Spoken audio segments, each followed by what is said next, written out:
আসসালামু আলাইকুম, সবাইকে স্বাগত জানাচ্ছি দ্য ভিউজে। আপনাদের সাথে আছি আমি ফারজানা হাসিন।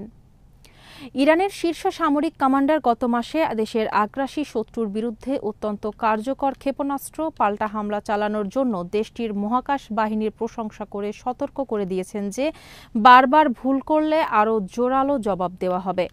ইরানের সশস্ত্র বাহিনীর প্রধান major general Abdur Rahim Musavi সোমবার ইসলামিক রেভলিউশনারি গার্ডসের মহাকাশ বাহিনীর স্থাপনা এবং কর্মীদের পরিদর্শনকালে এই মন্তব্য করেন।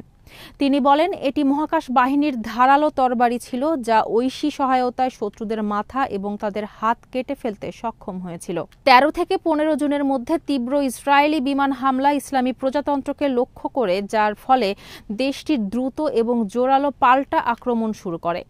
অপারেশন ট্রু প্রমিস 3 নামে পরিচিত এই প্রতিশোধমূলক অভিযানটি গুরুত্বপূর্ণ ইসরায়েলি সামরিক, গোয়েন্দা এবং শিল্প লক্ষ্যবস্তুতে আঘাত করার উপর নজর দেয়, যার ফলে উল্লেখযোগ্য ক্ষতিও হয়।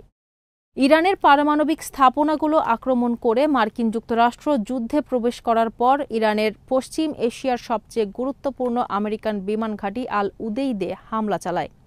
কমান্ডার বলেন, অ্যারোস্পেস ফোর্সের এবারের প্রতিশোধমূলক আক্রমণ ১৯৮০-র দশকে ইরাক আরোপিত যুদ্ধের সময় চালানো পাল্টা আক্রমণকে ছড়িয়ে গেছে। তার বক্তব্যের অন্যত্র জেনারেল মুসাভি সমগ্র জাতিকে আশ্বস্ত করে বলেন যে যদি শত্রু আরেকটি ভুল করে তাহলে আমাদের সেনারা অনুশোচনামূলক এবং আরও শক্তিশালী প্রতিক্রিয়া দেওয়ার জন্য সম্পূর্ণ প্রস্তুত। জেনারেল মুসাভির সঙ্গে থাকা অ্যারোস্পেস ফোর্সের কমান্ডার ব্রিগেডিয়ার জেনারেল মাজিদ মুসাভি ট্রু প্রমিস 3 এর উপর একটি প্রতিবেদন তৈরি করেছিলেন। নথিতে ইরানি জাতির জন্য অভিযানের সাফল্য এবং প্রতিশোধের সময় বাহিনী এবং অন্যান্য গুরুত্বপূর্ণ সামরিক সেক্টরের মধ্যে যে সমন্বয় পরিলক্ষিত হয়েছিল তা বিস্তারিতভাবে বর্ণনা করা হয়েছে।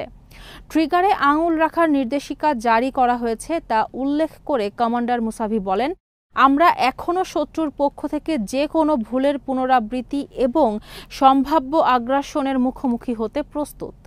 এরই সঙ্গে শেষ করছি সংবাদ। সবাই ভালো থাকুন, সুস্থ থাকুন আর নিরাপদে থাকুন। আল্লাহ হাফেজ।